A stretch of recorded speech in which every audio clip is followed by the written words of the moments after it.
Bienvenue sur les podcasts du collectif Voix libérée. Bonjour et bienvenue. Aujourd'hui, on aborde un sujet essentiel pour beaucoup, l'impact émotionnel quand on est dans un rôle d'écoute, d'aide, d'accompagnement. Oui, c'est un sujet important. On va parler plus précisément de deux choses, la fatigue de compassion et le traumatisme vicariant, des termes qu'on entend de plus en plus. Effectivement. Et pour cette exploration, on va s'appuyer sur des éléments d'une présentation inspirée des travaux de Pascal Brion et aussi sur un document de sensibilisation de Voix libérée. Mhm. L'idée, c'est vraiment de mieux saisir ces états d'épuisement un peu spécifiques et puis de voir concrètement comment on peut essayer de protéger son bien-être face à ça.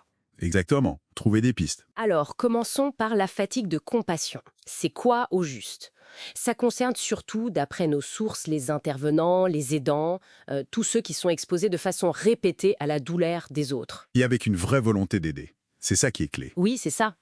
Et les effets, oula, ils sont décrits comme assez intenses. Une lassitude profonde, une tristesse qui s'installe, ce sentiment d'impuissance. L'impuissance acquise, oui. Voilà.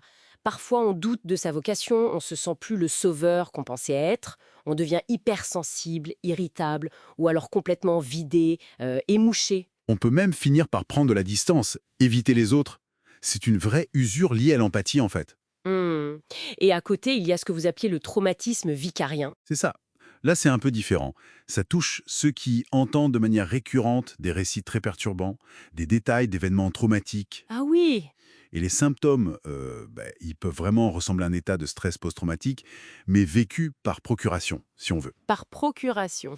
C'est fort comme terme. Oui, ça peut être des images qui reviennent sans cesse, des cauchemars, une anxiété très forte, la peur que le pire arrive tout le temps. Des scénarios catastrophes. Exactement. On voit aussi de l'évitement, éviter d'y penser, éviter certains lieux, certaines émotions, une sorte d'état d'alerte constant, des problèmes de sommeil, parfois de la colère, une révolte. Et vous mentionnez même le recours à des substances. Oui, parfois pour tenter de s'apaiser, de gérer cette tension interne. C'est une des conséquences possibles. C'est vraiment frappant de voir cette description. Ça distingue bien les deux phénomènes, même si j'imagine qu'ils peuvent s'entremêler, hein. Tout à fait, ils sont souvent liés ou peuvent coexister. Mais les mécanismes ne sont pas tout à fait les mêmes. Justement, parlons-en. Qu'est-ce qui fait qu'on en arrive là? Quels sont les mécanismes derrière? Alors, c'est souvent une accumulation, une surcharge émotionnelle chronique. Goutte après goutte, l'exposition à la souffrance, ça finit par user. Mhm. Les sources parlent même de la création possible d'une structure de peur post-traumatique. C'est comme si le cerveau, à force d'entendre ces récits, enregistrait une sorte d'empreinte de la peur. Même sans l'avoir vécu soi-même. Exactement. Et puis, il y a autre chose de très profond. Entendre certaines histoires peut vraiment venir ébranler nos croyances fondamentales sur la sécurité, le sens de la vie. Une remise en question douloureuse en quelque sorte. C'est ça, un vrai séisme intérieur parfois. Ajoutez à ça une forte identification avec les personnes, un manque de temps pour récupérer entre les cas difficiles, et puis ce déséquilibre entre tout ce qu'on donne et le soin qu'on prend de soi, le fameux self-care. Oui, le self-care. Et il y a aussi les conditions de travail, non? La charge, le manque de reconnaissance ou de pouvoir d'agir. Absolument. Les facteurs organisationnels sont cruciaux.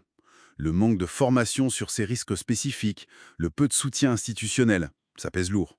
Et les facteurs plus personnels aussi, j'imagine. Nos propres fragilités ou peut-être des attentes irréalistes envers soi-même. Cette volonté de sauver dont parlaient les sources. Tout à fait. Une mauvaise connaissance de soi, des objectifs un peu démesurés, tout ça peut rendre plus vulnérable. C'est un ensemble complexe de facteurs. Bon, face à ce tableau qui peut paraître un peu sombre, les sources ouvrent une piste intéressante, la satisfaction de compassion. L'idée que l'aide peut aussi être une source de joie, d'énergie. Oui, c'est le pendant positif. Mais comment on cultive ça? Surtout quand on se sent déjà au bord de l'épuisement, comment on fait pour basculer vers cette satisfaction? Mais c'est là que ça devient proactif. Ça demande un vrai travail sur soi. Conscient. D'abord, bien se connaître, identifier ses propres limites, ses signaux d'alerte. Qu'est-ce qui me dit que, là, attention, Repérer les petits caillots dans la chaussure avant que ça ne devienne une blessure. c'est exactement ça. Et ensuite, intégrer très concrètement des pratiques d'auto-soin. Le self-care, mais pas comme un luxe, hein, comme une discipline nécessaire. Concrètement, ça veut dire quoi? Ça peut être plein de choses. Le sommeil, la respiration consciente, bouger son corps, avoir des loisirs créatifs, tenir un journal pour ses émotions, s'autoriser à dire non. C'est très personnel en fait. D'accord. Il y a aussi travailler sa posture d'intervenant. Trouver la bonne distance empathique, ni fusion ni froideur. Développer sa souplesse cognitive, sa capacité à voir les choses sous différents angles. Et le rapport au corps, vous en parliez un peu. Oui, c'est crucial. Apprendre à écouter son corps, à interpréter ses signaux, savoir comment l'apaiser quand il est tendu ou le vitaliser quand on se sent à plat. Et puis consciemment, essayer de gérer l'exposition directe à la violence, à l'horreur, quand c'est possible. Sans nier, mais en se protégeant. Se ménager un peu. Voilà.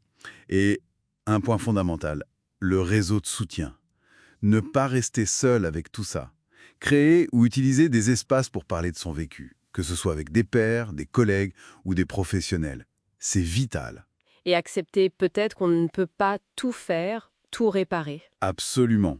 Lâcher prise sur l'illusion de la toute-puissance. C'est une clé importante pour durer. Ce qui ressort de tout ça, finalement, c'est que reconnaître ses risques, la fatigue de compassion, le traumatisme vicariant, ce n'est pas du tout une faiblesse. Au contraire, C'est plutôt une condition pour pouvoir continuer son engagement, son écoute, son soin de manière durable et humaine. C'est une forme de professionnalisme, en fait. tout à fait, c'est prendre soin de l'outil principal qui est soi-même pour pouvoir continuer à bien faire son travail.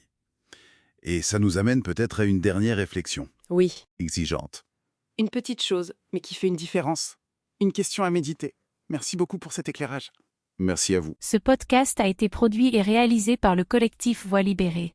Pour nous écrire, partager ou témoigner, adressez-nous un mail à pecantores37@gmail.com.